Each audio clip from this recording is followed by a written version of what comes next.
국민 4천만 명이 가입돼 있는 실손의료보험의 보험료가 내년 평균 7.8% 오릅니다. 특히 4세대의 경우 20% 넘게 뛸 예정인데요. 여기에 최근 4년간 인하됐던 자동차 보험료도 인상 가능성이 커져 가계부담이 그만큼 커질 전망입니다. 자세한 내용 경제부 임동진 기자와 이야기 나눠보도록 하겠습니다. 임 기자, 먼저 실손보험부터 살펴보겠습니다. 자료를 보니까 특히 2017년 이후 판매된 3세대, 4세대 인상률이 굉장히 높던데 왜 이렇게 차이가 많이 나는 건가요? 네, 내년 평균 인상률 7.8%는 올해 인상률 7.5%보다는 다소 낮지만 5년 평균치 9%보다는 낮은 수치입니다.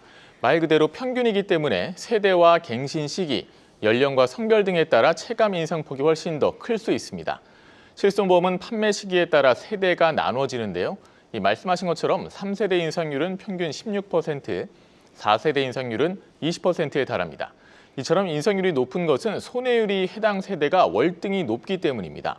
3분기 기준 1, 2세대 손해율은 110%대였지만 3세대는 137.9%, 4세대는 147.9%였는데요. 이 4세대로 설명드리면 100만 원의 보험료를 보험사가 받았지만 보험금으로 148만 원을 지급했다는 의미입니다. 보험업계는 계속된 적자에 인상이 불가피하다는 입장인데요. 수술치료 등 비급여 진료 확대와 실손보험 적자 규모는 지난해 1조 6,200억 원을 기록했고 올해도 1조 원 이상 순손실이 예상됩니다. 네, 사실상 건강보험 역할을 하고 있는 실손보험이 이렇게 오르는 데다 대표적인 필수보험인 자동차 보험료도 내년 크게 오를 가능성이 커지고 있다고요? 네, 자동차 보험료도 5년 만에 인상 가능성이 커지고 있습니다. 4년째에 이어진 요율 인하와 수리비 인상, 경상 환자 과잉 진료 등이 겹치면서 적자가 커지고 있기 때문인데요.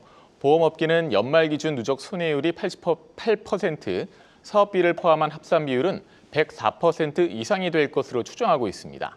합산 비율 100%에서 넘어가는 1%마다 1,600억 원 정도 적자가 나는 것으로 업계는 분석하는데요. 즉 올해 자동차 보험에서만 6천억 원이 넘는 적자가 날 수 있는 상황입니다. 이미 업계 1위 삼성화재가 공식적으로 내년 자동차 보험료 인상 검토를 밝힌 상황에서 한 곳이 움직이면 다른 보험사들도 줄줄이 따라갈 가능성이 큽니다. 다만 정부가 소비자 부담이 커지는 것을 우려해 신중한 입장을 유지하고 있다는 점은 변수입니다. 네, 보험사들 입장에선 적자폭을 크게 줄일 수 있어 실적에 긍정적일 것 같긴 합니다. 보험업계 반응은 현재 어떻습니까? 이 보험료 인상을 통해서 적자폭을 줄인 효과는 분명히 있습니다. 하지만 눈에 띄는 성과는 없을 것이란 의견이 지배적인데요. 실제 손해보험의 경우, 실손보험의 경우에는 3분기 평균 손해율이 120% 수준인 만큼 인상분이 반영되더라도 적자 구조는 해소되기 어렵습니다. 올해에도 7.5% 보험료가 올랐지만 오히려 손해율은 더 높아졌습니다. 자동차 보험도 요율 인상을 한다고 해도 정비요금과 병원비, 부품비도 꾸준히 오르고 있기 때문에 역시 손해율 개선 효과는 제한적입니다. 실손보험료와 자동차 보험료는 모두 물가지수 산정 시 포함되기 때문에 정부는 보험료 인상폭을 최소화하고 있는데요.